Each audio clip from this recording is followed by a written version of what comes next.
નમસ્કાર, ખેડૂત પિયુષ પરમાર, ઓબીસી પ્રદેશ પ્રમુખ, આમ આદમી પાર્ટી ગુજરાત.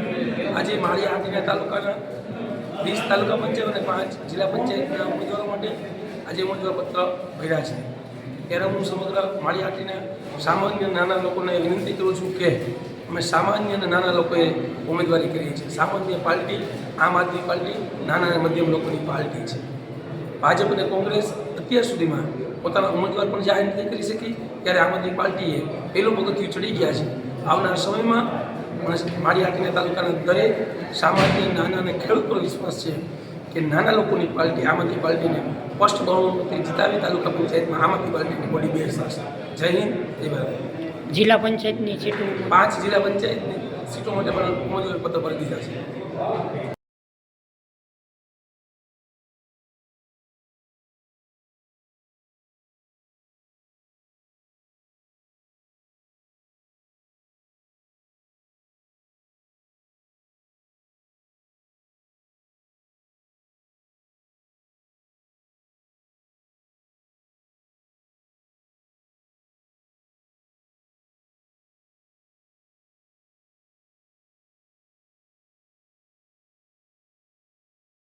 એને યાદ રાખજો, ખેડૂતોની પીડાને યાદ રાખજો, અત્યાચારને યાદ રાખજો, ભ્રષ્ટાચારને યાદ રાખજો અને ઈ જોઈને મતદાન કરવા જાજો ને હાવણામાં મત દબાવીને આવજો. આવો વિશ્વાસ અને આવી તમારી પાસેથી અપેક્ષા રાખીએ છીએ. વિશેષમાં વધારે ચર્ચા નથી કરતી. માનની પિયુષભાઈ અને અન્ય લોકો ફરીથી જે કંઈ પણ આગેવાનો, જે કંઈ પણ ઉમેદવારોને આમ આદમી પાર્ટીએ પસંદ કર્યા છે અને માળિયાની અંદર હું અત્યારથી કહીને જાઉં છું કે અહીંના તમામ ઉમેદવારો અને માનનીય પિયુષભાઈની આગેવાનીમાં ઉમેદવારો જે મળ્યા છે એ ટકોરા બંધ મળ્યા છે અને તાકાતવાળા મળ્યા છે. વિશ્વાસ કરી શકાય એવા ઉમેદવારો મળ્યા છે. ખુલ્લી સાથે લડી શકે એવા ઉમેદવારો મળ્યા છે. બીજેપીની સામે પાઠ ભરી શકે એવા ઉમેદવારો મળ્યા છે.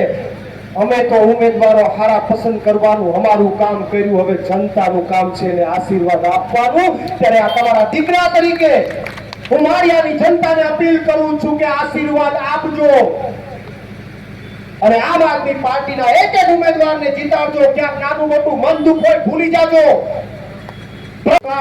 એનું કારણ છે કે એ લોકો ડરી ગયા છે. એને ડર છે કે આમ આદમી પાર્ટીના ઉમેદવારો જીતશે, આમ આદમી પાર્ટી કાઠું કાઢશે. આ ડરને કારણે એકતાઈ ગયા છે એટલે ગમે ત્યાં ફરિયાદો ઠોકે છે. વાત સાચી કે નહીં? અરે સાહેબ, માળિયાની જનતા માટે ને ગુજરાતની જનતા માટે હજી ઢગલા બંધ અને ડઝન બંધ એફઆઈઆર સહી લેવા તૈયાર છે, પણ તમારા આશીર્વાદની જરૂર છે. હજી ડઝન બંધ ભલે એફઆઈઆર આવી જાય, આમ આદમી પાર્ટીનો કાર્યકર એને સહન કરી લેવા માટે તૈયાર છે. પણ તમારે બધાએ ની દ્રઢ શક્તિ કેટલી છે, એની નિર્ણય શક્તિ કેટલી છે તમને ખબર પડી જાય. હજી ભાજપ કે કોંગ્રેસ એના ઉમેદવારો નક્કી નથી કરી શક્યા, જાહેર નથી કરી શકતા. ત્યારે સૌથી પહેલો ઘા કોઈ માર્યો હોય તો આમ આદમી પાર્ટીએ માર્યો છે. સૌથી પહેલા ઉમેદવારો જાહેર કરવાનું કામ આમ આદમી પાર્ટીએ કર્યું છે અને સૌથી પહેલું નામાંકન પણ આમ આદમી પાર્ટીના ઉમેદવારોનું નોંધાઈ રહ્યું છે. ત્યારે આપણી ગુજરાતીમાં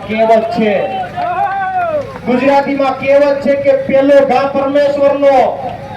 એમ પેલો ઘા માર્યો છે, પેલો ઘા નબળો ન હોય. પેલો ઘા આમ આદમી પાર્ટીએ માર્યો છે ઉમેદવાર જાહેર કરીને.